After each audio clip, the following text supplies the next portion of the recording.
আল্লাহ রাব্বুল ইজ্জত তার হাবিব সাল্লাল্লাহু আলাইহি ওয়াসাল্লামের উম্মতকে মূলত দুই ভাগে ভাগ করেছেন এবং এই দুই ভাগের কথাই কোরআন শরীফে আল্লাহ তাবারাকা ওয়া তাআলা আমাদেরকে জানিয়েছেন। এক জায়গায় আল্লাহ বলেছেন, হুয়াল্লাযী বা'আসা ফিল উম্মিয়িনা রাসূলাম মিনহুম ইয়াতলু আলাইহিম আয়াতিহি। তিনি সেই জাতে পাক যিনি উম্মীদের মধ্যে তাদের জন্য একজন রাসূল পাঠিয়েছেন। আর এই আয়াতের পরের আয়াতে আল্লাহ গিয়ে বলেছেন, ও আখারিনা মিনহুম লাম্মা ইয়ালহাকু বিহিম। আর এই রাসূল শুধু উম্মীদের জন্য যে রাসূল তা নয়, আখারিন যারা পরে যারা আসবে এদের জন্য তার রিসালাত পৌঁছে যাবে।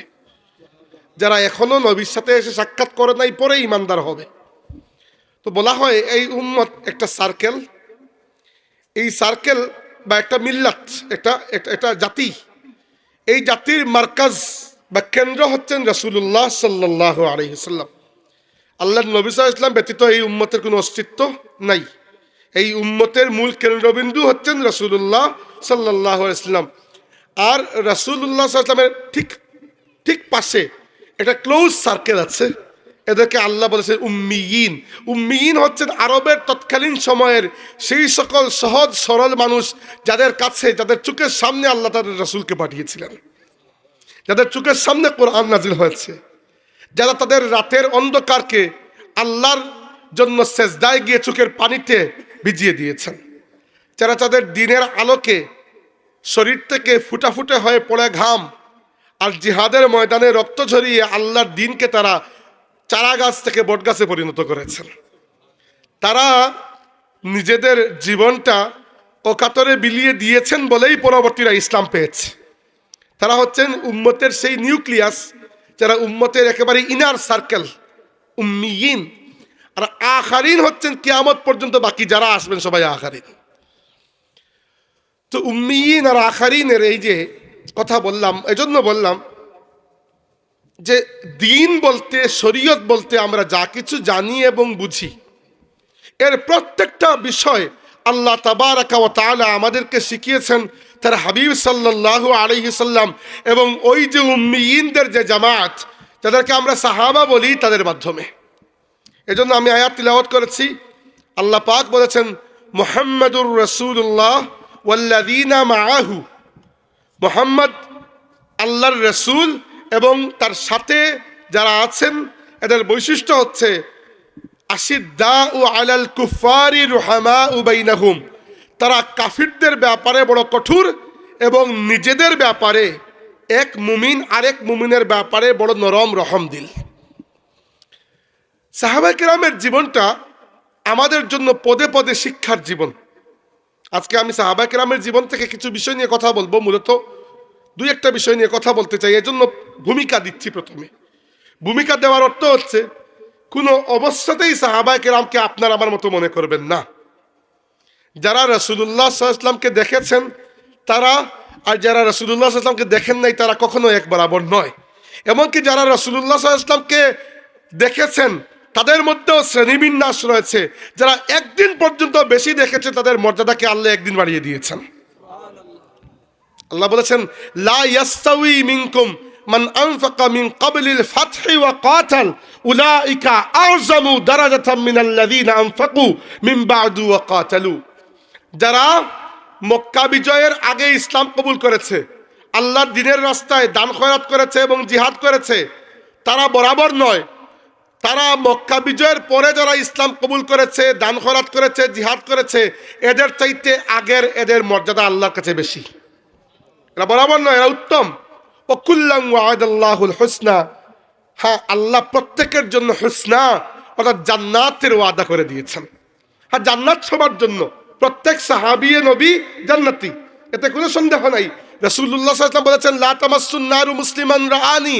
যে মুসলমান তার চোখ দিয়ে আমাকে দেখলো তার জন্য জাহান্নামের আগুন হারাম হয়ে গেছে। রাসূল সাল্লাল্লাহু আলাইহি ওয়াসাল্লাম সার্টিফিকেট দিয়েছেন, খায়রু উম্মতি কারনি সুম্মাল্লাযীনা ইয়ালুনাহুম সুম্মাল্লাযীনা ইয়ালুনাহুম। সর্বশ্রেষ্ঠ উম্মত হচ্ছে আমার যুগের উম্মত, অর্থাৎ সাহাবায়ে কেরাম। সুম্মাল্লাযীনা ইয়ালুনাহুম, এরপরে হচ্ছে তারা যারা এদের পরে এসেছে। মানে সেকেন্ড জেনারেশন তাবেঈন। এরপরে হচ্ছে তারা যারা এদের পরে এসেছে, মানে থার্ড জেনারেশন তাবেঈন। তো এই 3 জেনারেশনের ব্যাপারে আল্লাহ নবী বলেছেন শ্রেষ্ঠ উম্মত এরা। আর এরপর থেকে বলেছেন দুনিয়াতে মিথ্যাচার শুরু হয়ে যাবে, এবং আমরা দেখেছি আসলেই শুরু হয়ে গেছে। এমনকি মানুষ তো এইরকম নিকৃষ্টতায় পৌঁছেছিল, কিছু কিছু মুসলমানদের মধ্যে কিছু কিছু মানুষ রাসূলুল্লাহ সাল্লাল্লাহু আলাইহি ওয়াসাল্লামের নামে নিজের মন গড়া কথা বানিয়ে বলতে শুরু করে দিল। এই জন্য হাদিস শাস্ত্র তৈরি করার প্রয়োজন পড়েছে। সহিহ হাদিস কোনটা, সহিহ নয় কোনটা, মকবুল কোনটা, মাতরুক কোনটা, এটা কি জন্য? কারণ একদল বেঈমান বের হয়ে গেল, এরা নিজের আখের গুছানোর জন্য স্বয়ং আল্লাহর হাবিবের পক্ষ থেকে মিথ্যা কথা বলতে শুরু করে দিল। তো উম্মতের মধ্যে পতন এসেছে এমনি নয়, খাসলতের কারণে এসেছে। তো বলবো যেটি আজকে রাসূল সাল্লাল্লাহু আলাইহি ওয়াসাল্লামের সাহাবায়ে কেরাম প্রত্যেকটা জায়গায় আমাদের জন্য আদর্শ। আজকে আমার বিশেষ উদ্দেশ্য হচ্ছে একজন সাহাবীকে নিয়ে কথা বলা, কিন্তু সেদিকে আসছি, একটু ভূমিকা না দিলে বুঝবেন না। রাসূলুল্লাহ সাল্লাল্লাহু আলাইহি ওয়াসাল্লাম হচ্ছেন, উদাহরণ দিচ্ছি একটা, সেই বৃক্ষ যে বৃক্ষের ফল হচ্ছেন সাহাবায়ে কেরাম। তো বৃক্ষ কিরকম সেটা ফল দিয়ে পরিচয় পাওয়া যায়। রাসূলুল্লাহ সাল্লাল্লাহু আলাইহি ওয়াসাল্লামের মাধ্যমে যত সুন্নতকে আল্লাহ দুনিয়াতে জারি করেছেন, প্রত্যেকটা সুন্নত কোনো না কোনো সাহাবা দুনিয়াতে জিন্দা রেখে দিয়েছেন। উদাহরণস্বরূপ রাসূল সাল্লাল্লাহু আলাইহি ওয়াসাল্লামের জীবনের একটা বড় অংশ গিয়েছে ফকর, দারিদ্র্যের মধ্যে। আয়েশা সিদ্দিকা রাদিয়াল্লাহু আনহা বলেছেন, আল্লাহর হাবিব সাল্লাল্লাহু আলাইহি ওয়াসাল্লামের ঘরে এমন মাস গিয়েছে যে মাসে কখনো চুলা জ্বলে নাই।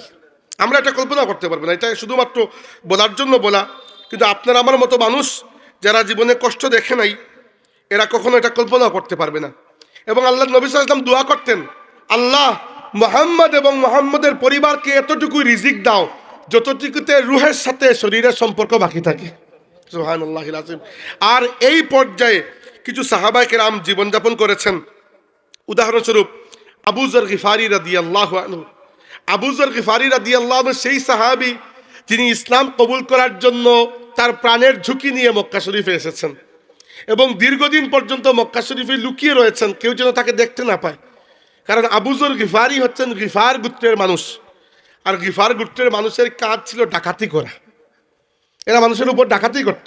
তাই গিফার গোত্রের কোনো মানুষকে পেলে কেউ ছাড়বে না, এই জন্য তিনি লুকিয়ে এসে আত্মগোপনে ছিলেন। দীর্ঘদিন পরে রাসূলুল্লাহ সাল্লাল্লাহু আলাইহি ওয়াসাল্লামের সন্ধান পেয়ে তিনি ইসলাম কবুল করেছেন। এরপরে ফিরে গেছেন 17 কি 18 বছর পরে মদিনায় গিয়ে আল্লাহ নবীর সাথে তার সাক্ষাৎ হয়েছে। আবার ওই 17 কি 18 বছর বয়স পার করার পরে তিনি যখন আল্লাহ নবীর কাছে গিয়েছেন, গিয়ে বলেছেন, ইয়া রাসূলুল্লাহ আমি এসেছি। রাসূল সাল্লাল্লাহু আলাইহি ওয়াসাল্লাম জিজ্ঞেস করেছেন, এত বছর তুমি কি করেছো? তিনি বলেছেন, ইয়া রাসূলুল্লাহ আমি ইসলামের দাওয়াত দিয়েছি। মরুভূমিতে আমাদের বেদুইন দুইটা কাফের মানে গোত্র ছিল, কাবিলা। এটা হচ্ছে গিফার গোত্র, এটা সালামা গোত্র, দুই গোত্রই ডাকাত গোত্র। আমি এই 17 বছরে এই দুই গোত্রকে মুসলমান বানিয়ে ফেলেছি। আচ্ছা, আবু যর গিফারি রাদিয়াল্লাহু আনহুর ফিলসফি ছিল একটু ডিফারেন্ট। তিনি মনে করতেন যে 4 বা 5 দিরহাম সামান্য সংখ্যক সম্পদ, এর বেশি আপনার কাছে গচ্ছিত রাখা হারাম। এটা শুধু তার মতামত, অন্য কোনো সাহাবীর মতামত নয়। এবং আবু যর গিফারি রাদিয়াল্লাহু আনহুর জীবনে যাকাত কখনো দেন নাই। যাকাত দেওয়ার তো প্রশ্নই আসে না, যার সম্পদের সংখ্যাই 4 থেকে 5 দিরহাম, ইনি আর যাকাত দিবেনই বা কি?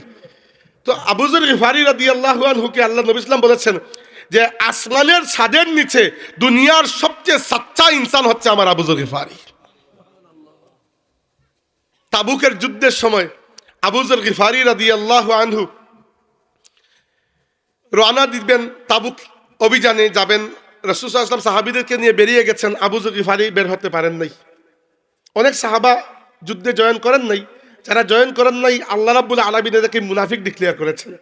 এই জন্য যে সকল সাহাবী জয়েন করেন নাই এদের ব্যাপারে আল্লাহর রাসূল কষ্ট পেয়েছেন যে মুনাফিকরা জয়েন করে নাই ঠিক আছে, কিছু সাহাবা যারা আল্লাহর রাসূলের পরিচিত, আল্লাহ নবী তাদেরকে ভালো করে চিনেন, এদের মধ্যে কয়েকজন জয়েন করেন নাই।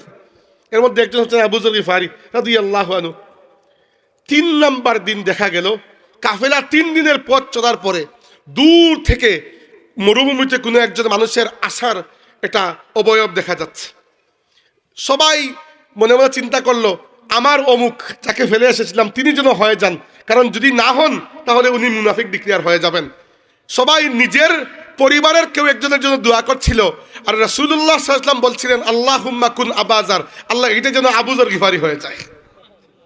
কাছে আসার পরে দেখা গেল আসলেই আবু যর গিফারি।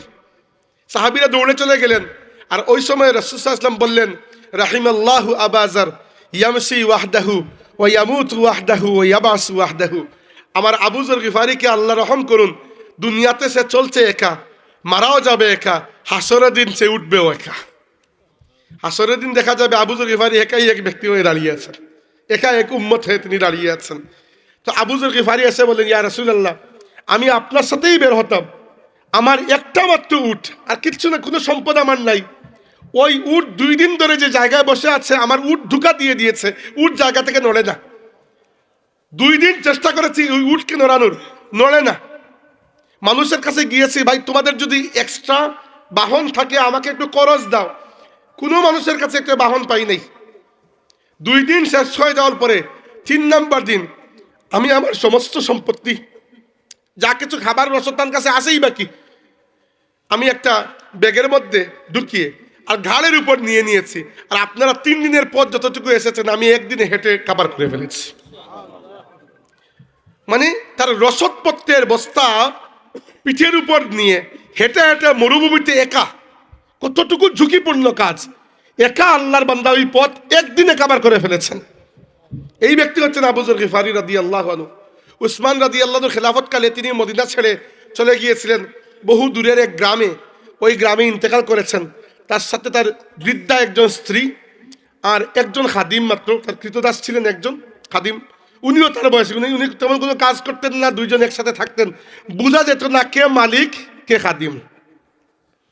ইন্তেকাল করলেন এবং ইন্তেকাল করার আগে বলে গেলেন যে যদি কোনো মুসলমানদের কাফেলা এই রাস্তা দিয়ে যায়, যাবার কথা না, নর্মালি এই রাস্তা দিয়ে কেউ যায় না, একটা এমন একটা এলাকা যে এলাকায় কোনো মানুষ থাকে না, মরুভূমির মধ্যখানে একবারে, কিন্তু যদি যায় তাহলে তোমরা বলবে যেন আমাকে দাফন করতে, এর এক পর্যন্ত আমাকে রেখে দাও। রেখে দেওয়া হলো আবু যর গিফারি রাদিয়াল্লাহু আনহু দেহকে। কিছুক্ষণ পরে দেখা গেল, আপনারা একটু কথা কম বলে ভালো হয়, কিছুক্ষণ পরে দেখা গেল যে আল্লাহর রাসূলের সাহাবা কেরামের একটা কাফেলা ওই দিক থেকে আসছে। তখন উসমান রাদিয়াল্লাহু আনহু খেলাফতকাল, আর ওই যে সাহাবীরা আসছেন, ওরা আসছেন ইরাকের কুফা শহর থেকে মদিনা তাইয়্যিবায়। আর ওই সাহাবাদের দলের নেতৃত্বে যিনি ছিলেন তিনি হচ্ছেন আব্দুল্লাহ ইবনে মাসউদ রাদিয়াল্লাহু আনহু। আব্দুল্লাহ ইবনে মাসউদ রাদিয়াল্লাহু আনহু যখন আসছেন, দেখলেন একজন বৃদ্ধা মহিলা আর একজন বৃদ্ধ খাদিম একটা মানে খাটিয়ার উপর একটা দেহ নিয়ে বসে আছেন। জিজ্ঞেস করলেন এটা কার দেহ? তারা বললেন এটা হচ্ছে রাসূলুল্লাহ সাল্লাল্লাহু আলাইহি ওয়াসাল্লামের একজন সাহাবীর দেহ। তারা অবাক হলেন যে কোন সাহাবী একা একা এভাবে ইন্তেকাল করলেন। যেই মাত্র মুখের উপর থেকে কাপড় সরিয়েছেন, ইবনে মাসউদ রাদিয়াল্লাহু আনহু চিৎকার দিয়ে কেঁদে বললেন এটা তো আমার ভাই আবু যর গিফারি। আবু যর গিফারি সাহাবীদের তালিকার মধ্যে 5 নম্বর মুসলমান, আর আব্দুল্লাহ ইবনে মাসউদ 6 নম্বর ইসলাম কবুল করেছেন। মানে একসাথেই ইসলাম কবুল করেছেন 2 জন। আর ওই সময় আব্দুল্লাহ ইবনে মাসউদ বললেন যে আল্লাহর রাসূল কত সত্য কথা বলে গিয়েছেন, সাদাকা রাসূলুল্লাহ, আল্লাহর নবী সত্য কথা বলেছিলেন, আবু যর দুনিয়াতে চলেছেও একা, সে মারাও গেছে একা, একেবারে বিরান ভূমিতে। তো দেখেন আল্লাহর নবী সাল্লাল্লাহু আলাইহি ওয়াসাল্লাম জীবনে অনেক হয়েছে এরকম পেট ভরে খাবার খাওয়া হয় নাই, আর এই সুন্নতের অনুসরণ আল্লাহ রাব্বুল আলামিন আবু যর গিফারি রাদিয়াল্লাহু আনহু, আবু দারদা রাদিয়াল্লাহু আনহু, এরা সেই সকল সাহাবায়ে কেরাম ছিলেন যাদেরকে বলা হতো ফুকারা। বিলাল রাদিয়াল্লাহু আনহু, খাব্বাব ইবনুল আরাত রাদিয়াল্লাহু আনহু, সুহাইব আর-রুমি রাদিয়াল্লাহু আনহু, আম্মার ইবনে ইয়াসির রাদিয়াল্লাহু আনহু, আবু দারদা রাদিয়াল্লাহু আনহু, সালমান আল ফারসি রাদিয়াল্লাহু আনহু, এরা হচ্ছেন সাহাবায়ে কেরামের মধ্যে ফুকারা, দরিদ্র। এদেরকে আল্লাহ রাব্বুল আলামিন তার মেহমান হিসেবে কবুল করে নিয়েছিলেন। এদের এই মর্যাদা ছিল, এরা যদি কাউকে কিছু বলতেন, রাসূলুল্লাহ সাল্লাল্লাহু আলাইহি ওয়াসাল্লাম বলতেন ঠিক আছে তুমি মেনে নাও, ধৈর্য ধরো, তাদেরকে কিছু বলো না, তাদেরকে কিছু বললে আল্লাহ নারাজ হয়ে যান। এই দরিদ্র সাহাবী এদেরকে কিছু বললে স্বয়ং আল্লাহ নারাজ হয়ে যান। একবার একজন মান্যবর সাহাবীকে তারা এখন একটা কথা বলে ফেলেছিলেন, এই দরিদ্র সাহাবীরা। উনি রাসূল সাল্লাল্লাহু আলাইহি ওয়াসাল্লামের কাছে এসে বলেছেন ইয়া রাসূলুল্লাহ, আমি আসার পথে উনারা আমাকে এই কথা বলেছেন। রাসূল সাল্লাল্লাহু আলাইহি ওয়াসাল্লাম বলেছেন সবর করে ফেলো, এদেরকে কিছু বলো না, এদেরকে বললে আল্লাহ নারাজ হয়ে যাবে। তো আল্লাহ নবী সাল্লাল্লাহু আলাইহি ওয়াসাল্লামের এই সুন্নাত সাহাবা কেরাম পালন করেছেন। আবার রাসূল সাল্লাল্লাহু আলাইহি ওয়াসাল্লাম যখন দান খয়রাত করতেন এবং বেশি দান খয়রাত করতেন, আব্দুল্লাহ ইবনে আব্বাস রাদিয়াল্লাহু আনহু বলেছেন, কানান নবী সাল্লাল্লাহু আলাইহি ওয়াসাল্লাম আজওয়াদুন নাস, রাসূল আজওয়াদান নাস, রাসূল সাল্লাল্লাহু আলাইহি ওয়াসাল্লাম ছিলেন দুনিয়ার মানুষের মধ্যে সবচেয়ে দানশীল ব্যক্তি। উদাহরণস্বরূপ রাসূল সাল্লাল্লাহু আলাইহি ওয়াসাল্লাম বিদায় হতে যাওয়ার সময় 63টি উট সঙ্গে নিয়ে প্রায় 63টি উট সঙ্গে নিয়ে গিয়েছেন। আর আলী রাদিয়াল্লাহু আনহুকে তখন এর আগে আল্লাহর নবী ইয়ামেনে পাঠিয়েছিলেন কাজে। তো ইয়ামেন থেকে আসার পথে তিনি আরো উট নিয়ে এসেছেন, মোট উট হয়েছে 100টা। এই 100টা উটই আল্লাহ রাসূলের, 100টার মধ্যে 100টা উটকেই তিনি হজের সময় কুরবানি করে দিয়েছেন আল্লাহর রাস্তায়। রাসূল সাল্লাল্লাহু আলাইহি ওয়াসাল্লামের এই সুন্নতকে সাহাবায়ে কেরাম আদায় করেছেন। উদাহরণস্বরূপ উসমান ইবনে আফফান রাদিয়াল্লাহু আনহু, তাকে বলা হয় উসমান গনি। কি জন্য গনি বলা হয়? এজন্য শুধু নয় যে তিনি ধন জমা করেছেন, এজন্য যে তিনি আল্লাহর রাস্তায় বেসুমার খরচ করেছেন। এই তাবুকের যুদ্ধে, যে যুদ্ধে আবু যর গিফারি রাদিয়াল্লাহু আনহু তার ঈমানের পরিচয় দিয়েছেন, তার সততা, তার দুনিয়া বিমুখতার পরিচয় দিয়েছেন, সেই যুদ্ধে যাওয়ার আগে রাসূল সাল্লাল্লাহু আলাইহি ওয়াসাল্লাম সাহাবীদেরকে বললেন যে এত বিশাল সেনাবাহিনী নিয়ে যাচ্ছি, দুর্ভিক্ষের অবস্থা, মদিনায় খাবার দাবার নাই, সেনাবাহিনীর রসদদের জন্য তোমরা খাবার জোগানোর জন্য তোমরা দান খয়রাত করো। তো সাহাবায়ে কেরাম যার যা কিছু সামর্থ্য ছিল দান খয়রাত করলেন। উসমান রাদিয়াল্লাহু আনহু কয়েকশো উট দান খয়রাত করে দিলেন। রাসূল সাল্লাল্লাহু বললেন আরেকটু বাড়াও, তিনি আরেকটু বাড়ালেন, আল্লাহ নবী বললেন আরেকটু বাড়াও।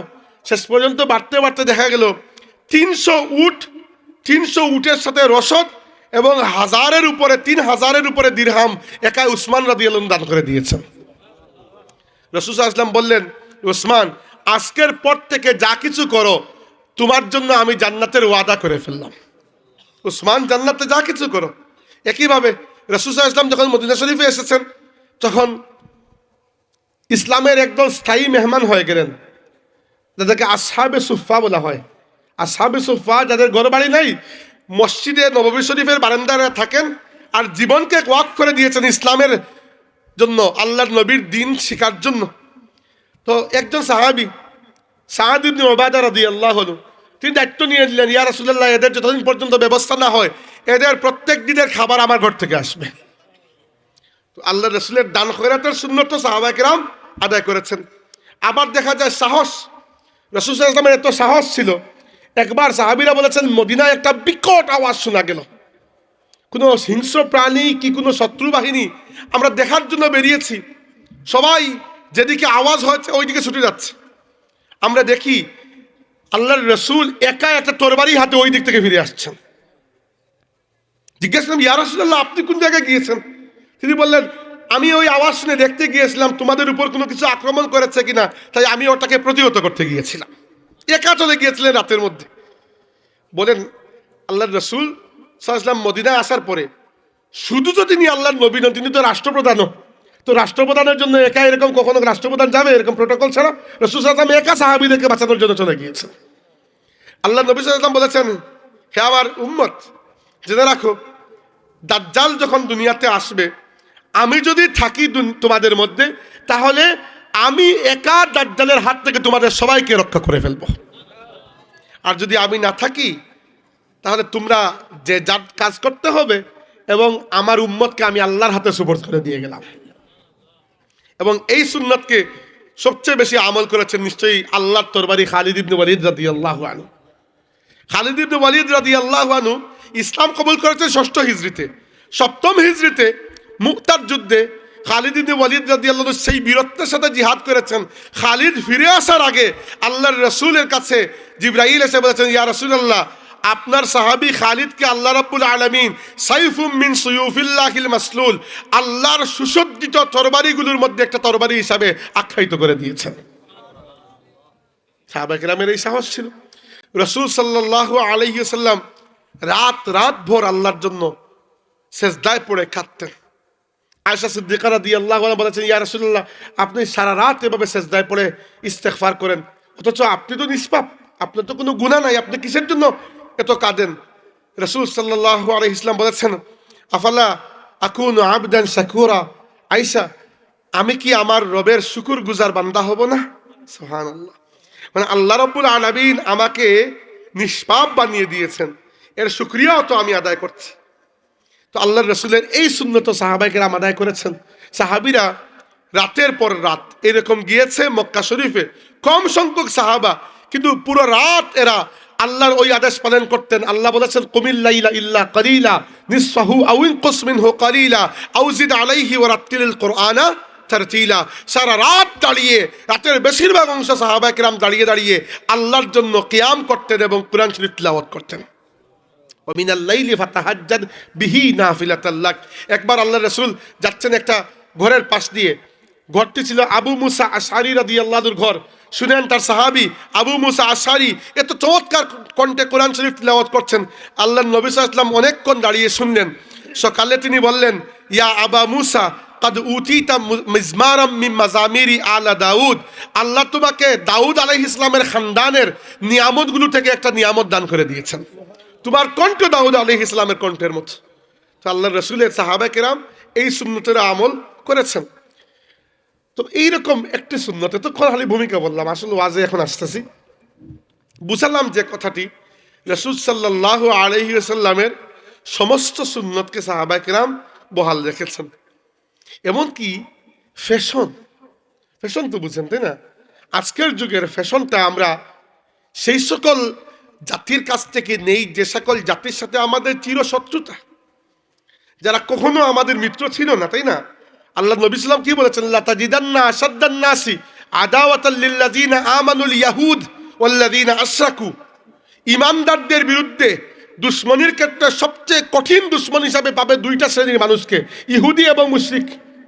আজকে মুসলমানদের বেশিরভাগ ফ্যাশন তো বলিউড থেকেই আসে, অথচ সাহাবায়ে কেরামের মধ্যে সবচেয়ে ফ্যাশনেবল সাহাবী ছিলেন খুরাইম আল আসাদি রাদিয়াল্লাহু আনহু। তার লম্বা চুল ছিল, এতটুকু পর্যন্ত চুল, খুব ভালো কাপড় পরতেন এবং তার সালোয়ার সব সময় টাকনুর নিচে তো বটেই মাটি পরিষ্কার করে যাবে, কারণ তৎকালীন যুগে এটা ফ্যাশন ছিল। রাসূল সাল্লাল্লাহু আলাইহি ওয়াসাল্লামের কাছে কিছু সাহাবী এসে বিচার দিলেন, ইয়া রাসূলুল্লাহ, খুরাইমের এই অবস্থা। রাসূল সাল্লাল্লাহু আলাইহি ওয়াসাল্লাম খুরাইম রাদিয়াল্লাহু আনহুকে কোনো ধমক দেন নাই, কোনো কিছুই বলেন নাই। যারা বিচার নিয়ে এসেছেন এদেরকে বলেছেন যে নি'মার রাজুলু খুরাইম, খুরাইম অত্যন্ত ভালো মানুষ, শুধু চুলটা যদি একটু কেটে ফেলতো আর কাপড় যদি টাকনুর উপর তুলে ফেলতো। তারা সাথে সাথে গিয়ে বলেছেন, খুরাইম শোনো, রাসূলুল্লাহ তোমার বড় প্রশংসা করেছেন, বলেছেন তুমি বড় ভালো মানুষ, যদি চুলটা একটু কেটে ফেলতে, মানে সুন্নত পর্যন্ত, যতটুকু ঘাড় পর্যন্ত, ঘাড়ের নিচে, ওই এখানে তো এর নিচে তো যাবে না, কারণ এটা তো মহিলাদের হিসাব।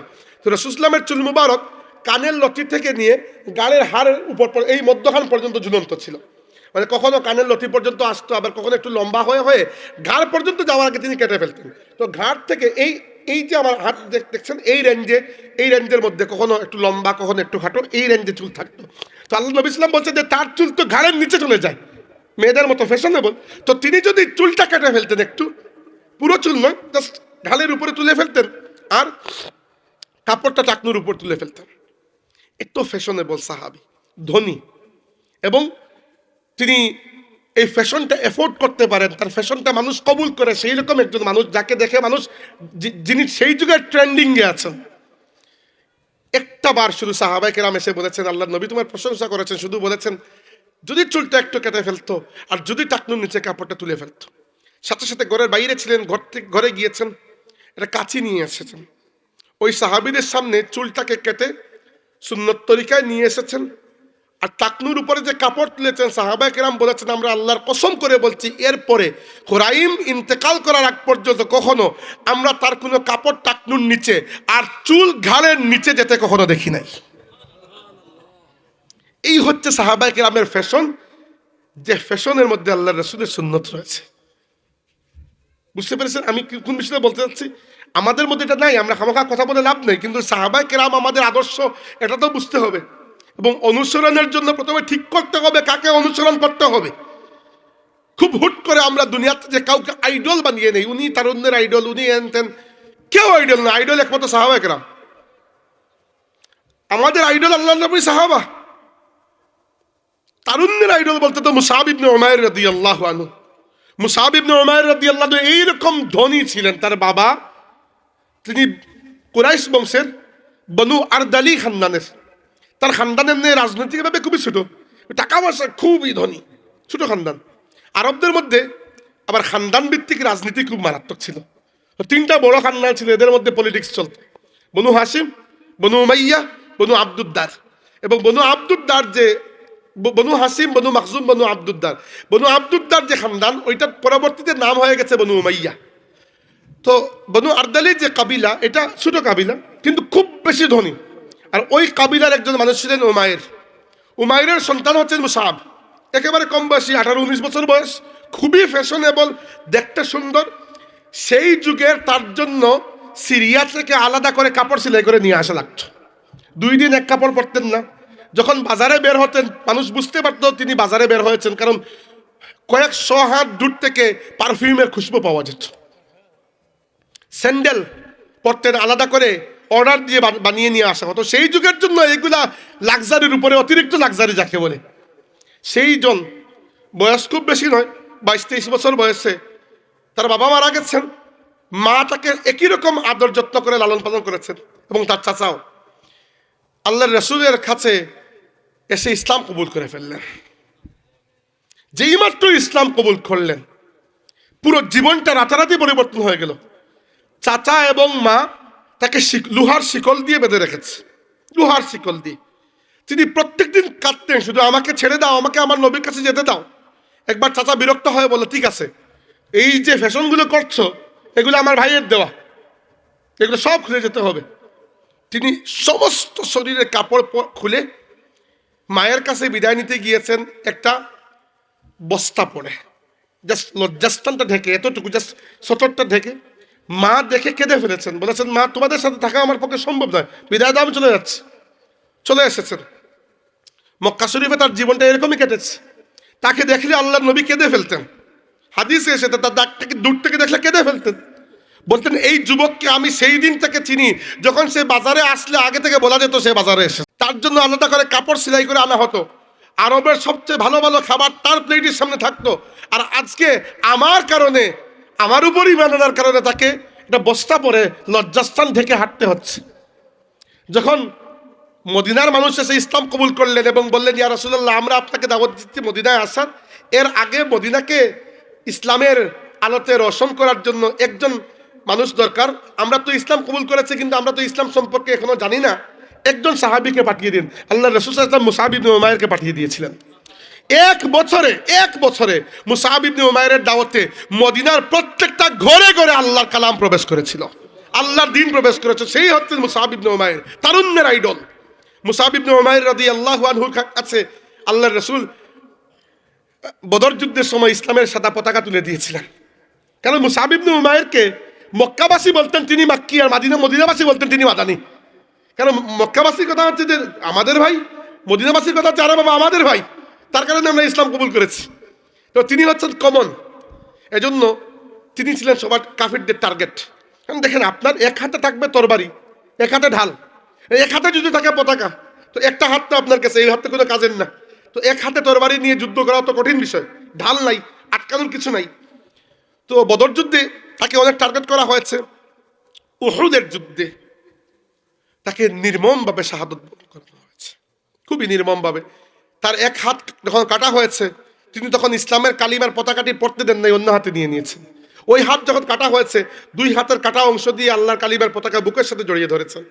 এরপরে যখন তিনি শহীদ হয়েছেন, তার দেহের মধ্যে অন্ততপক্ষে 17-18টা, কি কোনো বর্ণনা আছে 30টার উপরে তরবারি এবং বর্ষার আঘাত পাওয়া গেছে। সাহাবায়ে কেরাম পরবর্তীতে যখন তাদেরকে কবরস্থ করবেন, রাসূল সাল্লাল্লাহু আলাইহি ওয়াসাল্লাম জানাজা করলেন সবার। শহীদদের তো গোসল কাফনের প্রয়োজন হয় না, শুধু জানাজা করলেন। জানাজা করার পরে, জানাজা করার আগে সাহাবীরা এসে বলেন, ইয়া রাসূলুল্লাহ,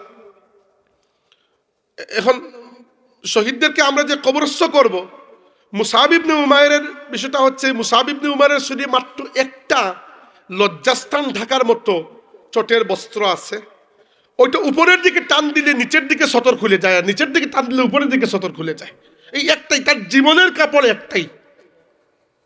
আমি এইগুলো কথা বলছি, এইগুলো আমার মুখ থেকে সাজেও না, আসলে আমাদের মতো মানুষের মুখ থেকে সাজে না, তবুও বলছি, লুম সামলাতে পারছি না, এই জন্য বলছি, আল্লাহর কসম করে বলছি, এরকম কোনো কিছুই আমরা জীবনে করতে পারি নাই, খামোখা মুসলমান হয়ে বসে আছি, কিন্তু এদের কথা বললেও তো মনে শান্তি লাগে, এজন্য বলছি। যে মুসাব ইবনে উমাইর রাদিয়াল্লাহু আনহু আল্লাহ রাসূল এসে দেখে চোখের পানি ছেড়ে দিলেন এবং বললেন, তোমরা একটা কাজ করো, ওই চটের যে বস্ত্র আছে ওটা উপরের দিকে টেনে দাও, আর নিচের দিকটা ঘাস দিয়ে তার লজ্জাস্থান ঢেকে কবরস্থ করে ফেলো। হামজা রাদিয়াল্লাহু আনহু, আব্দুল্লাহ ইবনে জাহাশ রাদিয়াল্লাহু আনহু আর মুসাব ইবনে উমাইর রাদিয়াল্লাহু আনহুকে একই কবরে কবরস্থ করা হয়েছে।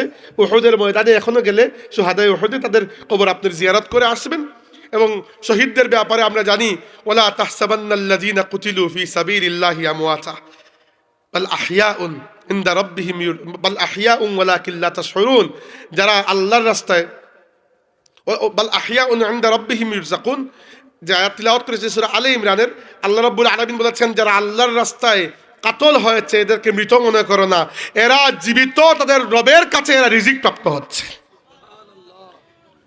তারুণ্যের আইডল হলে মুসাব ইবনে উমাইর হবেন। এমনকি মক্কায় যে সকল সাহাবায়ে কেরাম জুলুম নির্যাতনের শিকার হতেন, হাব্বাব রাদিয়াল্লাহু আনহু, বিলাল রাদিয়াল্লাহু আনহু, এরা পরবর্তীতে অনেকেই দীর্ঘ জীবন পেয়েছেন, আল্লাহর রাসূলের দুআও পেয়েছেন এবং ইন্তেকাল করার আগ পর্যন্ত সমাজে ভালো অবস্থান নিয়ে ইন্তেকাল করেছেন। মানে এমনও সাহাবী আছেন যারা সন্তান এবং নাতি নাতনি সহ প্রায় 100 জনের পরিবার রেখে গেছেন, অনেক সম্পদ হয়েছে, রাষ্ট্রীয় দায়িত্ব পালন করেছেন, কোনো জায়গায় গভর্নর হয়েছেন, একমাত্র মুসাব ইবনে উমাইর ছাড়া। এই জন্য বাকি সাহাবীরা কাঁদতেন যারা মক্কায় নির্যাতিত হয়েছিলেন, যে আমরা যারা মক্কায় নির্যাতিত হয়েছি তারা দুনিয়াতে এর একটা ফলাফল তো ভোগ করেছি না। আল্লাহ অনেক নিয়ামত দিয়েছেন, পরিবার দিয়েছেন, এত বিশাল বড় পরিবার, ধন সম্পত্তি দিয়েছেন, ইজ্জত দিয়েছেন, রাষ্ট্রীয় দায়িত্ব পালন করছি, একমাত্র আমাদের ভাই মুসাব ইবনে উমাইর কিচ্ছু পায় নাই, শুধু আল্লাহর রাস্তায় দিয়েই সে চলে গেছে। আমরা মনে করি, সাহাবা কেরাম বলতেন, আমরা মনে করি যে আমরা হয়তো আখিরাতে আমাদের প্রাপ্তিকে ছোট করে ফেলেছি দুনিয়াতে পেয়ে, আর আমাদের ভাই মুসাব তার সমস্ত প্রাপ্য আল্লাহর কাছে আমানত থেকে আল্লাহর কাছে চলে গেছে। এরকম মানুষকে আমরা আইডল মনে করি, যারা সত্যিকার অর্থে যাদের ঘাম রক্ত পানির উপর ইসলাম দাঁড়িয়ে আছে। আমরা তো খামোখাই, আমরা তো খয়রাতি এই জন্য তাদের রেখে যাওয়া ইসলামী তো আমরা খেয়ে বেড়াচ্ছি, তাই না? আমি মাঝে মাঝে চিন্তা করি, বর্তমান বিশ্বের মধ্যে যে সকল এলাকাকে আমরা মুসলিম বিশ্ব নামে জানি, এর মধ্যে বিশ্বাস করেন 90 থেকে 92% জায়গা সাহাবায়ে কেরাম আমাদেরকে বিজয় করে দিয়ে গেছেন। আমরা তেমন কিছু করতে পারিনি। সাহাবায়ে কেরাম অথবা সাহাবীদের পরের জেনারেশন তাবেঈন। আমি উজবেকিস্তানে গিয়ে, সমরকন্দ শহরে, উজবেকিস্তান কত দূরে, সেখানে দেখেছি রাসূলুল্লাহ সাল্লাল্লাহু আলাইহি ওয়াসাল্লামের আপন চাচাতো ভাই কুসাম ইবনে আব্বাস রাদিয়াল্লাহু আনহুর কবর শরীফ। কুসাম ইবনে আব্বাস সেই ব্যক্তি যিনি আল্লাহর রাসূলকে নিজের হাতে করে কবর শরীফে রেখেছেন। রাসূল সাল্লাল্লাহু আলাইহি ওয়াসাল্লাম বলেছেন যে কুসাম দেখতেও আমার মতো, তার আখলাকও আমার মতো। আমি অবাক হলাম যে কোথায় মদিনা, কোথায় সমরকন্দ। ইতিহাস পড়ে দেখলাম মুআবিয়া রাদিয়াল্লাহু আনহুর খিলাফতকালে কুতাইবা ইবনে মুসলিম রাহমাতুল্লাহি আলাইহি অনেক বড় একজন মুসলিম সেনাপতি ছিলেন, তাবেঈ। তার নেতৃত্বে মুসলমানরা জিহাদ করতে করতে এসে সমরকন্দ বিজয় করেছেন, আর সমরকন্দের জিহাদে ওদিকে ইসলামের বিজয় হয়েছে, ওদিকে কুসাম ইবনে আব্বাস রাদিয়াল্লাহু আনহু শহীদ হয়ে ওই জায়গায় কবরস্থ হয়ে আছেন। তার্কিতে আপনি গেলে দেখবেন যে ইস্তাম্বুলে আবু আইয়ুব আনসারী রাদিয়াল্লাহু আনহুর কবর শরীফ। আবু আইয়ুব আনসারী কে? মেজবানে রাসূল, যিনি রাসূলুল্লাহ সাল্লাল্লাহু আলাইহি ওয়াসাল্লাম যার ঘরে প্রায় 7 মাস পর্যন্ত মেহমান ছিলেন। মদিনা শরীফে যাওয়ার পরে 7 মাস পর্যন্ত আল্লাহ রাসূলের মেহমানদারি করেছেন আবু আইয়ুব আনসারী রাদিয়াল্লাহু আনহু। প্রথমে তার ঘর ছিল দুতলা ঘর। আবু আইয়ুব আনসারী রাদিয়াল্লাহু আনহু ঘরে আল্লাহ রাসূলকে উঠেছিলেন। ওই ঘর আপনারা, এখন ঘরটা নাই, ঘরের জায়গাটি আমি বলে দিচ্ছি। ধরেন আপনারা জিয়ারত করে রওজা শরীফ, যারা মদিনা শরীফে গিয়েছেন, জিয়ারত করে বাবুল বাকি দিয়ে যখন বের হবেন, তখন কিবলার দিকে একটু ডান দিকে একটা খালি জায়গা, যেখান দিয়ে তারা মুর্দা নিয়ে বের হয়, ওই জায়গাতে ছিল আবু আইয়ুব আনসারী রাদিয়াল্লাহু আনহু। এখন তো নাই, এখন তো মসজিদের সাথে মিশে গেছে সবই। তো আবু আইয়ুব আনসারী রাদিয়াল্লাহু আনহু ঘরটি ছিল দুতলা। আর তখন রাসূলুল্লাহ সাল্লাল্লাহু আলাইহি ওয়াসাল্লামের সাথে একজন মাত্র স্ত্রী, আল্লাহ নবীর একজন, আমাদের একজনই মা, তিনি হচ্ছেন সাউদা বিনতে জামা রাদিয়াল্লাহু আনহা, যাকে আল্লাহ নবী সাল্লাম খাদিজা রাদিয়াল্লাহু আনহার ইন্তেকালের পরে এবং আয়েশা সিদ্দিকাকে বিবাহ করার আগে এই মধ্যখানে যাকে বিবাহ করেছিলেন, উনি একজন অনেক বয়স্ক মহিলা ছিলেন, উনাকে বিবাহ করেছিলেন মূলত নিজের পরিবারকে দেখে রাখার জন্য। উনি অনেক বয়স্ক একজন মহিলা ছিলেন, আল্লাহ রসুলের দ্বিতীয় স্ত্রী সাউদা বিনতে জামা উম্মুল মুমিনিন রাদিয়াল্লাহু আনহা। তো রাসূলুল্লাহ এসে ঘরে উঠলেন। ঘরে এমনিতে উঠেন নাই যে আমার এই ঘর পছন্দ। মদিনা শরীফে যখন এসেছেন সবাই খালি উটের লাগাম ধরে টানে, ইয়া রাসূলুল্লাহ আমার ঘরে আসুন, আমার ঘরে আসুন। রাসূল সাল্লাল্লাহু আলাইহি ওয়াসাল্লাম বলেন না, ছেড়ে দাও, আমার উট। রাসূল সাল্লাল্লাহু আলাইহি ওয়াসাল্লামের উটের নাম কি ছিল? কাসওয়া, মনে রাখবেন, কাসওয়া। তো আমার যে উট কাসওয়া আল্লাহর হুকুমের অধীনস্থ, ছেড়ে দাও, আল্লাহর হুকুমে যেখানে গিয়ে বসবে সেখানে আমি নেমে যাব। উট ঘুরে ঘুরে ঘুরে ঘুরে গিয়ে আবু আইয়ুব আনসারী রাদিয়াল্লাহু আনহু দরজার সামনে থেমে গেলেন। আবু আইয়ুব আনসারীর খুশির সীমা নাই যে আমি আল্লাহ রসুলের মেজবান হয়ে গেলাম। এবং আবু আইয়ুব আনসারী রাদিয়াল্লাহু আনহু বনু নাজ্জার গোত্রের মানুষ, এবং বনু নাজ্জার গোত্রের সাথে আল্লাহ রসুলের একটা আত্মীয়তা ছিল। রাসূল সাল্লাল্লাহু আলাইহি ওয়াসাল্লামের দাদা আব্দুল মুত্তালিবের নানার বাড়ি হচ্ছে এই মদিনায় বনু নাজ্জার গোত্রে, অনেক আগের আত্মীয়তা। আচ্ছা, তো আবু আইয়ুব আনসারী রাদিয়াল্লাহু আনহু বললেন, ইয়া রাসূলুল্লাহ, আপনি যদি দুতলায় তাশরিফ নিয়ে নেন, আমরা তো নিচে খেদমত করব। দুতলা ঘর, তখন দুতলা খুবই আনকমন ছিল, কিন্তু মানে কেউ কেউ দুতলা বানাতে পারতেন, এরকম একটু ধন সম্পদ ছিল। তো রাসূল সাল্লাল্লাহু আলাইহি ওয়াসাল্লাম বলেন, দেখো আবু আইয়ুব, তোমরা দুজন মানুষ, তুমি আর তোমার স্ত্রী, তোমাদের নিজেদের ঘর একটা মানে প্রাইভেসির বিষয় আছে। আমি এসেছি মদিনায়, এবং মানুষ তো রোজ রোজ আমার সাথে মুলাকাত করতে আসবে, তাই না? এখন ঘরের ভেতর দিয়ে গিয়ে খালি দোতলায় উঠে আর নামে মানুষ, তোমাদের অসুবিধা হবে। তার থেকে বরং ভালো কথা, তোমরা উপরে চলে যাও, আমরা নিচে থাকি, তাইলে মানুষ আমার সাথে দেখা করতে আসলো, তোমাদের আর ডিস্টার্ব হইল না। আবু আইয়ুব আনসারী রাদিয়াল্লাহু আনহু আদবে দিচ্ছে না, কিন্তু কি করবেন, আল্লাহ রসুলের আদেশ, তিনি উপরে চলে গেলেন।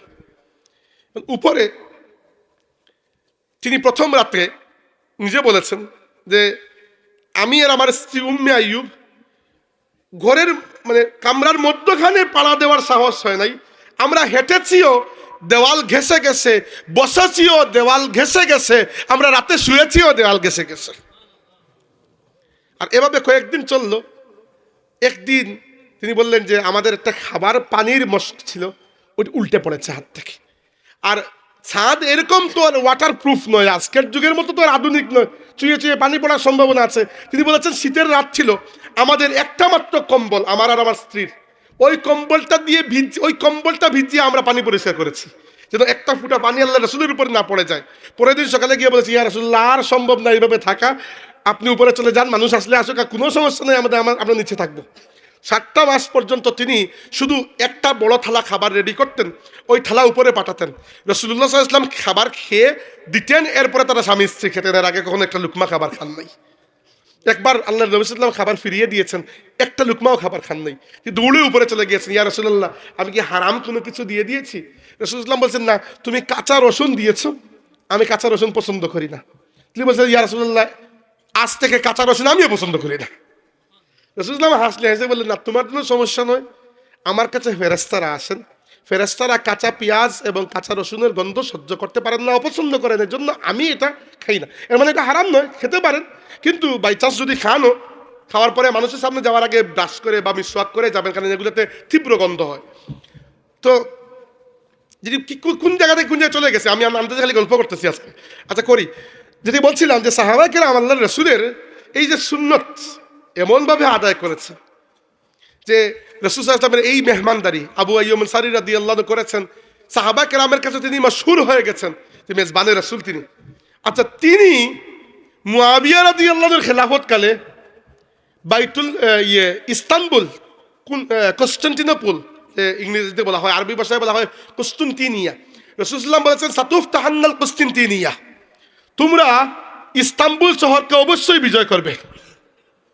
এবং এই বিজয়কে করার জন্য সাহাবা কেরামের যুগ থেকে শুরু করে মোট 54 বার অভিযান হয়েছে, একটা অভিযান সফল হয় নাই। পরবর্তীতে 1492 সালে সুলতান মুহাম্মদ আল ফাতেহ, অটোমান সম্রাট, ওসমানী সম্রাট সুলতান মুহাম্মদ আল ফাতেহ 1492 সালে এসে এই ইস্তানবুল বিজয় করেছে। তো আবু আইয়ুব আনসারী রাদিয়াল্লাহু আনহু ওই সময় মুয়াবিয়া রাদিয়াল্লাহু আনহুর সময় একটা কাফেলার সাথে মিশে জিহাদ করতে করতে করতে করতে ইস্তানবুল বিজয়ের একটা অভিযানে গিয়ে তিনি ইন্তেকাল করেছেন, শহীদ হন নাই, সাধারণ ইন্তেকাল করেছেন। এবং তিনি বলেছেন, তোমরা আমার লাশকে এখানে দাফন করো না, ইস্তানবুল শহরের যত কাছে থেকে কাছে নিয়ে যেতে পারো যাও, যেন আমার লাশ একটা গ্রান্ডমার্ক হয়ে থাকে এখানে, যে এই জায়গা থেকে ইস্তানবুল শুরু হবে এবং একটা দিন আল্লাহ এই জায়গাকে বিজয় দান করবেন। সাহাবীরা নিয়ে যেতে যেতে যেতে যেতে একেবারে ইস্তানবুল শহর, আগেকার যুগে প্রত্যেকটা শহরের বাইরে দেওয়াল থাকতো, ওই বাউন্ডারির দেওয়ালের একেবারে নিচেই আবু আইয়ুব আনসারী রাদিয়াল্লাহু আনহুকে দাফন করে দিয়েছেন। আর এক সময় এর থেকে বহু বহু বহু বছর পরে যখন মুসলমানরা ইস্তানবুল বিজয় করেছেন, এরপর থেকে এই কবরটি চিহ্নিত এবং আপনারা গেলেও জিয়ারত করতে পারবেন। কোন জায়গায় মদিনা শরীফ আর কোন জায়গায় তার্কির ইস্তানবুল? সাহাবা কেরাম কি না করেছেন, দুনিয়ার কোন জায়গায় না চষে বেরিয়েছেন। মিশর গিয়ে দেখলাম অসংখ্য সাহাবীর কবর শরীফ। আমি কয়জনের নাম বলবো, সেনাপতির নামই বলি, আমর ইবনে আস রাদিয়াল্লাহু আনহু, মিশর বিজেতা সাহাবা কেরাম। কাদেসিয়ার যুদ্ধে 8,500 সাহাবা শহীদ হয়েছেন, কারণ কাদেসিয়ার যুদ্ধ হয়েছিল পারস্য সাম্রাজ্যের বিরুদ্ধে। এরা নিয়ে এসেছিল হাতি, আরবে জীবনে কখনো হাতি হয় না। সাহাবা কেরামের সাথে যে ঘোড়া ছিল, ঘোড়াগুলো হাতি দেখে ভয়ে এরা অস্থির হয়ে গেছে। সাহাবা কেরাম ঘোড়া থেকে নেমে হেঁটে হেঁটে জিহাদ করেছেন। রোমান সাম্রাজ্যের বিরুদ্ধে সবচেয়ে বড় যুদ্ধ হয়েছিল, অনেকগুলো হয়েছিল, সবচেয়ে বড় যুদ্ধ হয়েছিল ইয়ারমুকের যুদ্ধ।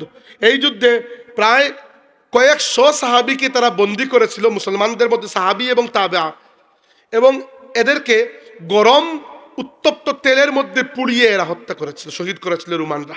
তো সাহাবা কেরামের এইটা তিতিক্ষা কুরবানির মাধ্যমে আজকে আমরা দুনিয়া পেয়েছি। এই যে মুসলিম বিশ্ব বলে যাকে বড়াই করি, সাহাবা।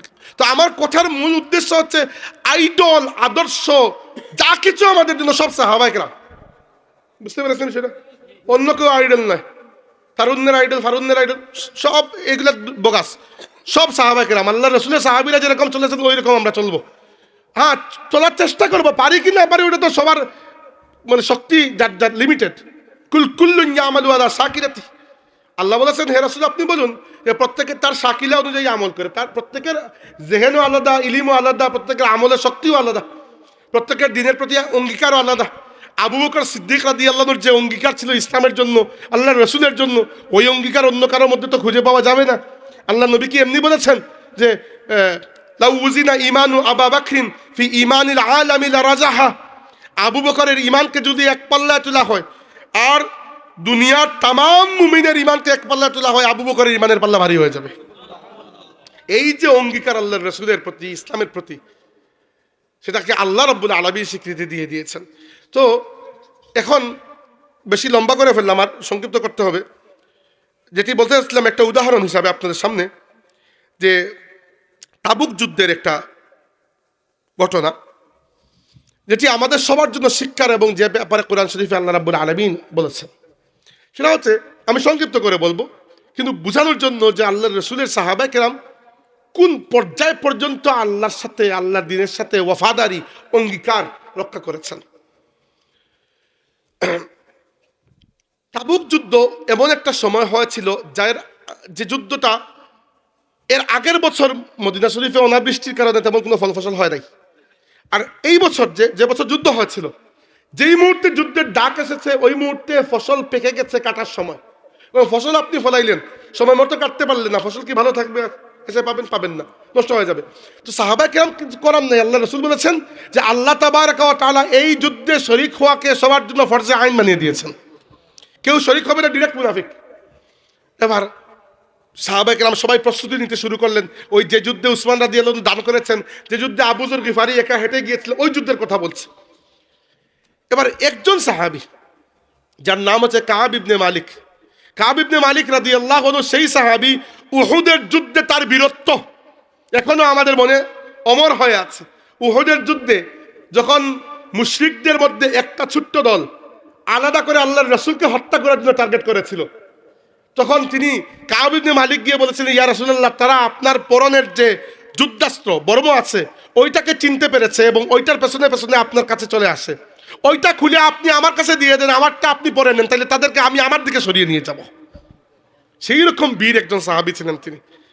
তবে তিনি বলেছেন যে আমার জীবনে কখনো দারিদ্র যায় নাই, দারিদ্র সবসময় আমার জীবনে ছিল, শুধুমাত্র এই বছর আমার একটু সম্পদ হয়ে গিয়েছিল, ভালো সম্পদ। আর সম্পদ নিয়ে তিনি একটু গুছগাছ করা, এগুলোকে ঠিকঠাক করা। তো তিনি চিন্তা করেছেন বাকি সবাই যুদ্ধের প্রস্তুতি নিচ্ছে, আল্লাহ নবীর সঙ্গী হবে, যাবে, ঠিক আছে আমিও যাব, আমি সবার সাথে বের হয়ে দরকার কি, আমার তো গুছগাছ করার দরকার নেই, আমার ঘোড়া আছে, উট আছে, খাবার দাবার আছে, নিব, বের হয়ে যাব, বাকিরা আস্তে আস্তে বের হোক। তো তৎকালীন যুগে তো আর কেউ ফ্লাইটে চলে যাচ্ছে না, হেঁটে হেঁটে। তো মদিনা থেকে আল্লাহ নবী ইসলামের বের হওয়ার নিয়ম হচ্ছে তিনি আস্তে আস্তে করে মানুষের ছোটো ছোটো গ্রুপ পাঠাতেন, একসাথে সবাই বের হয়ে গেলে তো খালি হয়ে যাবে সব কিছু, গ্রুপ গ্রুপ পাঠাতেন। এভাবে দেখা যেত ফজরের সময় থেকে বের হওয়া শুরু হয়েছে, আসর পর্যন্ত বেরই হচ্ছেন ছোটো ছোটো গ্রুপ। আর ওই যুদ্ধের সময় এত সংখ্যক সাহাবী ছিলেন, প্রায় 25,000 থেকে 30,000-এর মতো। কাব ইবনে মালিক নিজে বলেছেন যে ওই যুদ্ধে কোনো মানুষের নাম রেজিস্টার করা সম্ভব ছিল না। তিনি বললেন আমি চিন্তা করলাম আমি আজকে আর বের হয়ে কি হবো, কালকে হই, ঠিক আছে। পরের দিন একটা কি কাজ চলে আসলো, আমি চিন্তা আজকের প্রস্তুতি নিয়ে কি হবে, কালকে প্রস্তুতি নিয়ে বের হয়ে যাবে, একদিনের প্রস্তুতির মামলা। পরের দিন চিন্তা করলাম আজকের প্রস্তুতি নিয়ে কি হবে, কালকে প্রস্তুতি নিব। এইভাবে করতে করতে একদিন আমি দেখলাম মদিনায় কোনো একজন সাহাবীও বাকি নাই, আর আল্লাহর রাসূলও মদিনা থেকে বেরিয়ে গেছেন, প্রায় 3 দিন হয়ে গেছে।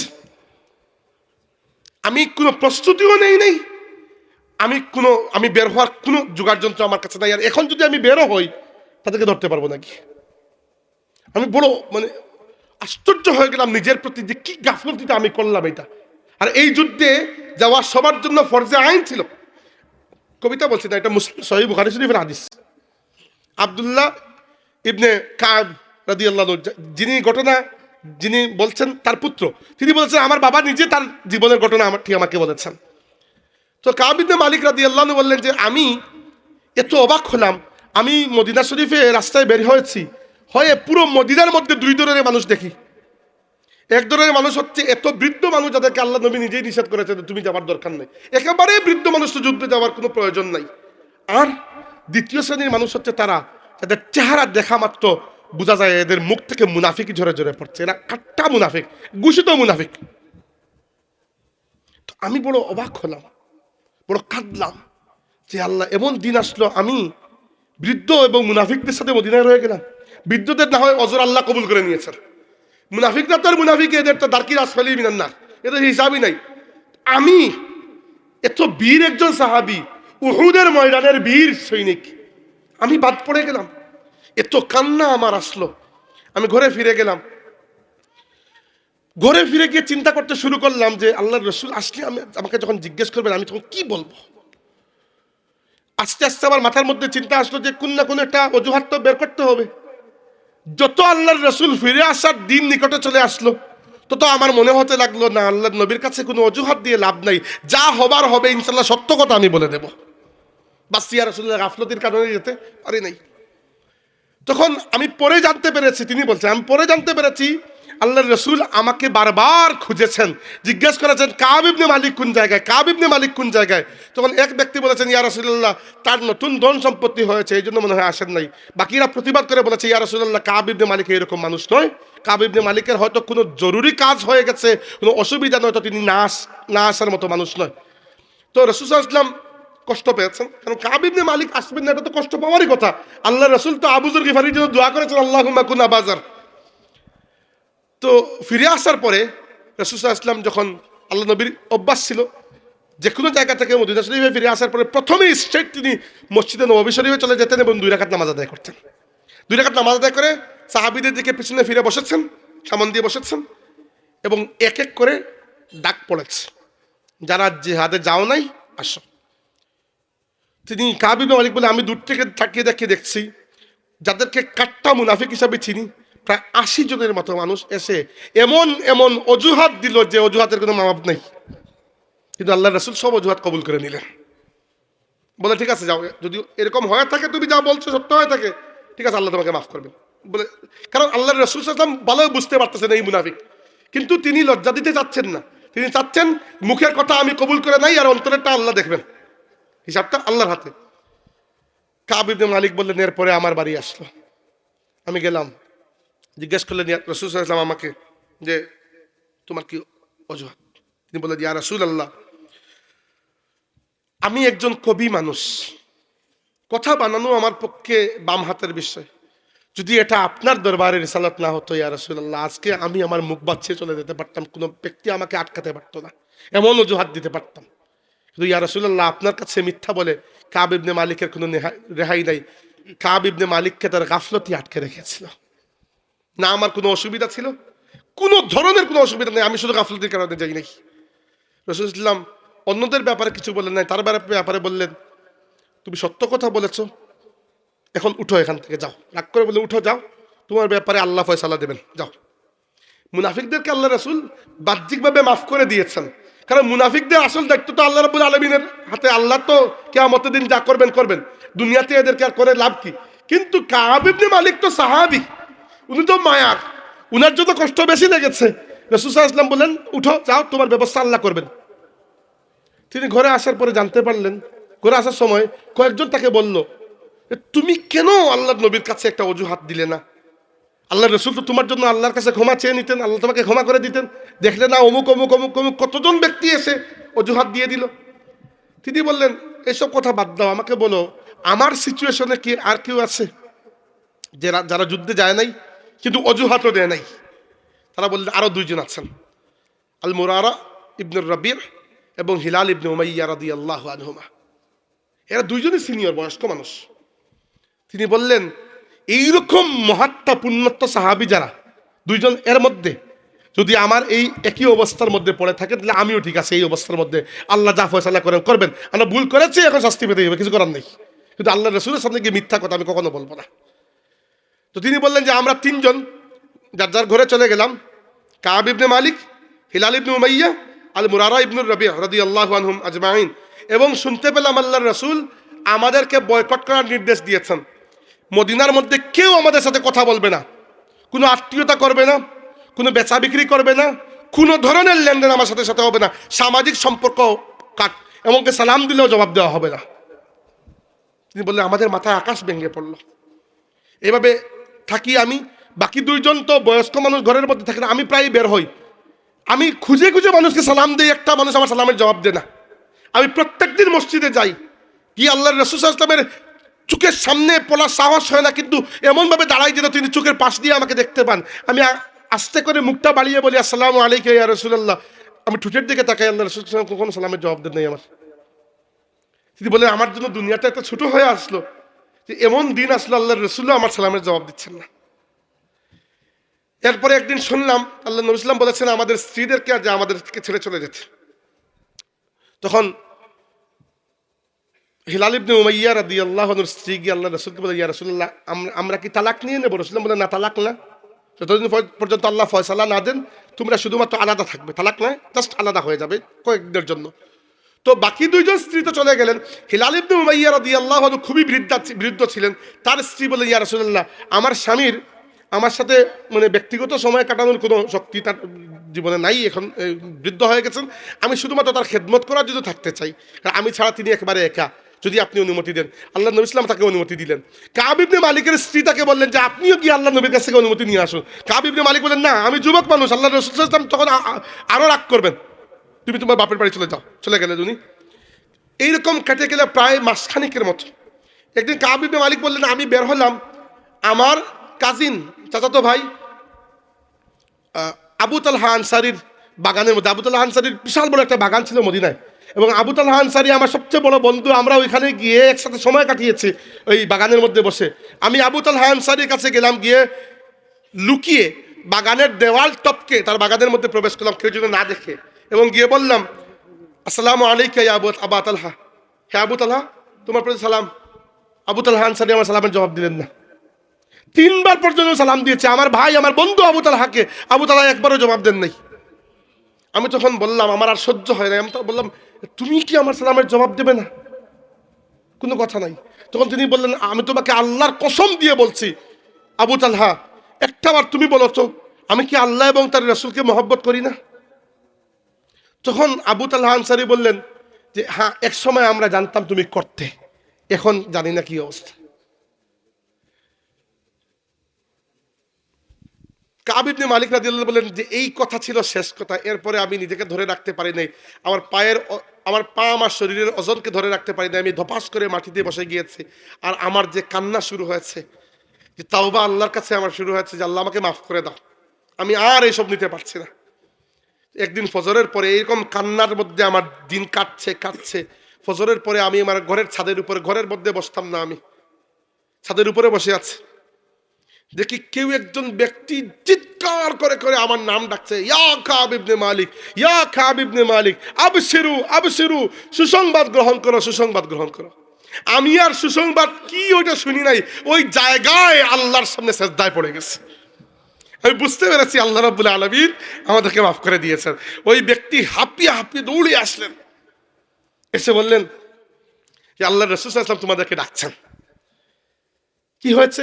ফজরের নামাজের পরে আল্লাহ রাসূল ঘোষণা করেছেন যে আল্লাহ তাবারাকা ওয়া তাআলা তোমাদের তাওবাকে কবুল করে নিয়েছেন।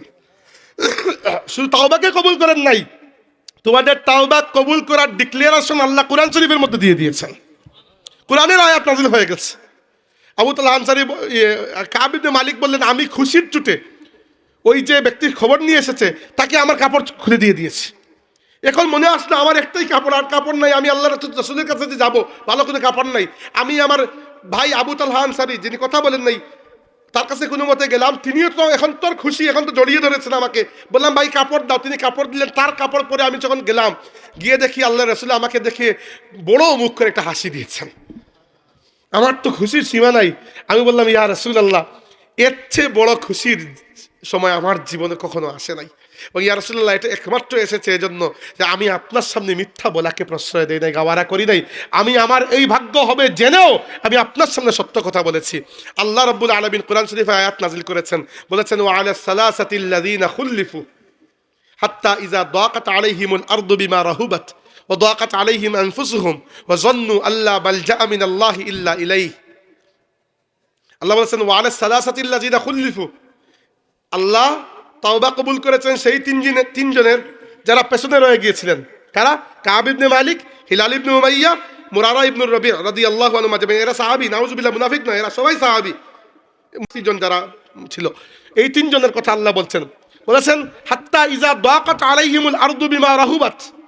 এমন অবস্থা হয়েছিল যে আল্লাহর দুনিয়া অনেক চওড়া হওয়া সত্ত্বেও এদের জন্য একেবারে সংকুচিত হয়ে গিয়েছিল। ওয়া দাকাত আলাইহিম আনফুসুহুম, তাদের নিজটাই তাদের উপর বোঝা হয়ে গিয়েছিল, অস্তিত্ব তাদের নিজের উপর বোঝা হয়ে গিয়েছিল, সংকুচিত হয়ে গিয়েছিল। ওয়াজান্নু আল্লা মালজা মিনাল্লাহি ইল্লা ইলাইহি, এবং তারা ধারণা করেছিল যে আল্লাহ ছাড়া আমাদের আর কোনো আশ্রয় নাই। সুম্মা তাবা আলাইহিম লিয়াতুবু, এরপর আল্লাহ তাবারাকা ওয়া তাআলা তাদের তাওবাকে কবুল করে নিলেন। আমার ওয়াজ শেষ। কি বললাম এতক্ষণ? কাব ইবনে মালিকের কাহিনী হয়তো আপনার মনে থাকবে না। মনে যেটা থাকবে এটা হচ্ছে ইসলাম সেটি যেটি সাহাবায়ে কেরাম আমাদেরকে দেখিয়ে গেছেন, তাওবা সেটি যেটি সাহাবায়ে কেরাম করেছেন, বীরত্ব সেটি যেটি সাহাবায়ে কেরাম দেখিয়েছেন, রাতের সেজদা সেটি যেটি সাহাবায়ে কেরাম করেছেন, দিনে আল্লাহর রাস্তায় ঘাম এবং রক্ত ঝরানোর সেই সিলসিলা আমরা সাহাবায়ে কেরাম থেকে পেয়েছি। সাহাবায়ে কেরাম আল্লাহর রাসূলের ফ্যাশনেবল হয়েছেন। সাহাবায়ে কেরাম আল্লাহর রাসূলের সুখে হেসেছেন, দুঃখে কেঁদেছেন, পাশে থেকেছেন। জিহাদের ময়দানে নিজের বুক পেতে আল্লাহর রাসূলকে রক্ষা করার জন্য নিজের বুকের তাজা রক্ত ঢেলে দিয়েছেন, কিন্তু আল্লাহর রাসূলের দেহের মধ্যে একটা আঘাত লাগতে সহ্য করেন নাই। তাই এরা আমাদের আদর্শ, আমরা এদের পথে চলব, এদের ঈমান আমরা গ্রহণ করব। এরা আমাদের জন্য দুনিয়া এবং আখিরাতে আমাদের মুক্তাদা। আল্লাহ তাবারাকা ওয়া তাআলার কাছে কায়মনোবাক্যে আমরা সবাই দোয়া করি, আল্লাহ তাবারাকা ওয়া তাআলা আমাদেরকে যতদিন হায়াতে রাখেন সাহাবায়ে কেরামের দলভুক্ত করে, সাহাবায়ে কেরামের অনুসারী হিসাবে, দলভুক্ত বলতে সাহাবায়ে কেরামের অনুসারী হিসাবে, তাদের ঈমান আখলাকের অনুসারী হিসাবে, উত্তরাধিকারী হিসাবে আমাদেরকে রাখবেন। তাদের এই আকীদার উপর, আদর্শের উপর আমাদেরকে পথ চলাবেন, এবং যখন মৃত্যু আসবে, যখন আমরা তাদের মতো ঈমান নিয়ে, তাদের ঈমানের একটা অংশ নিয়েও যেন দুনিয়া থেকে বিদায় নিতে পারি। আমরা বলি আল্লাহুম্মা আমিন। أقول قولي هذا وأستغفر الله لي ولكم ولسائر المسلمين فاستغفروه إنه هو الغفور الرحيم.